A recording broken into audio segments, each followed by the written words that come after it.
नमस्कार, स्वागत है स्टार्टअप न्यूज वाला में।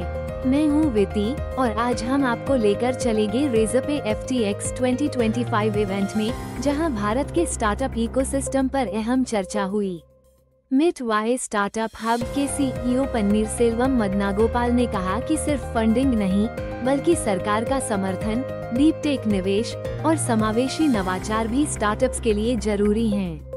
इस इवेंट में NPCI, मेटा, AWS, गूगल और जोमैटो जैसे बड़े नामों ने हिस्सा लिया और इकोसिस्टम को मजबूत करने पर विचार साझा किए। Razorpay ने इवेंट के दौरान कई इनोवेशन पेश किए, जैसे Razorpay X corporate cards, Razorpay bio protection और AI आधारित टूल्स। इनसे बिजनेस, पेमेंट्स और ऑपरेशंस में क्रांति लाने की उम्मीद है। अब बात करते हैं मदनागोपाल की चर्चा की। उन्होंने 3 प्रमुख स्तंभों पर जोर दिया जो भारत के स्टार्टअप इकोसिस्टम को मजबूत कर सकते हैं। पहला, डीप टेक्नोलॉजी को और मजबूत करना। सरकार सिर्फ फंडिंग ही नहीं, बल्कि स्टार्टअप्स को उच्च प्रदर्शन कंप्यूटिंग और AI मॉडल डेवलपमेंट के लिए संसाधन भी दे रही है।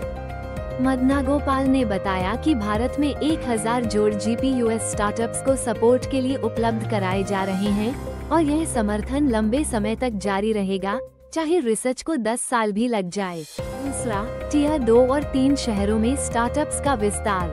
सरकार का जेनेसिस प्रोग्राम छोटे शहरों में नवाचार को बढ़ावा देने के लिए चलाया जा रहा है और 18 राज्यों के 65 इनक्यूबेटर्स के साथ ये काम कर रहा है।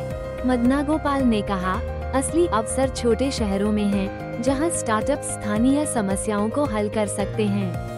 कृषि, स्वास्थ्य सेवा और AI आधारित लोकल सॉल्यूशंस जैसे क्षेत्रों में इन शहरों में बड़ा अवसर है। तीसरा स्तंभ है समावेशी टेक्नोलॉजी। सरकार महिलाओं को AI, साइबर सिक्योरिटी और सेमीकंडक्टर डिजाइन जैसे कोर टेक्नोलॉजी क्षेत्रों में प्रोत्साहित कर रही है।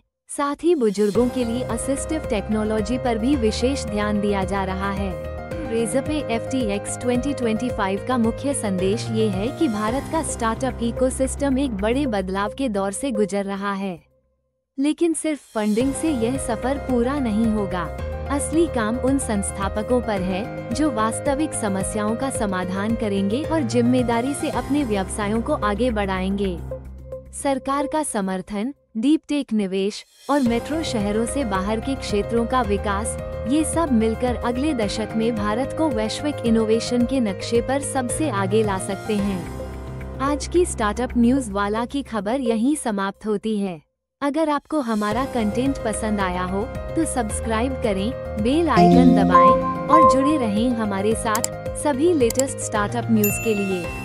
देखते रहिए स्टार्टअप न्यूज वाला और फिर मिलते हैं अगले एपिसोड में।